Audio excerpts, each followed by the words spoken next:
Brexit didn't stop the UK being the second biggest contributor to EU coffers last year, it has emerged. Think tank Facts4EU.org revealed that despite ostensibly leaving the bloc in January, UK taxpayers still gave Brussels billions of pounds in 2020.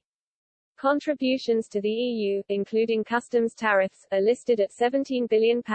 It said, the net figure, after deducting money that came back, was £11.1 billion.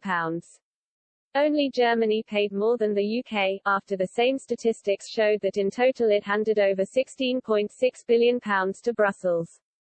Overall the UK paid in significantly more than France, whose President Emmanuel Macron constantly harps on about the benefits of continued European integration. Despite the Europhiles' public stance, French taxpayers contributed just over £8 billion overall to the EU. As ever, the data highlighted the disparity between the UK and other EU members in the amount they contributed to the bloc. Facts4EU.org also revealed that under the terms of the Brexit divorce bill the UK will continue to shell out cash to the EU for the next 53 years. Contributions to the bureaucratic bloc will only end in 2064 because of former Prime Minister Theresa May's weak and appeasing negotiations with the EU, it said.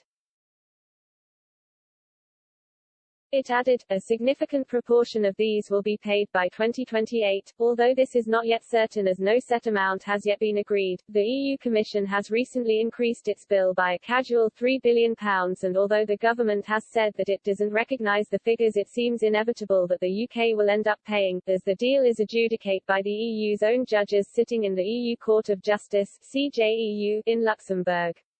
The news emerged as the ongoing spat between the UK and EU over the Northern Ireland Protocol continues unabated.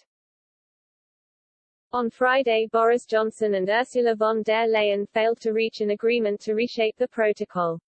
Mr. Johnson and the EU Commission President discussed the UK's suggested changes to the current agreement. Beforehand, Brexit Minister Lord Frost had called for an end to nearly all of the customs checks between the province and the rest of the UK. The protocol has stoked long-standing sectarian tensions in Northern Ireland and led to rioting in the Unionist community. They claim that the agreement, which has effectively created a border in the Irish Sea, threatens their British identity.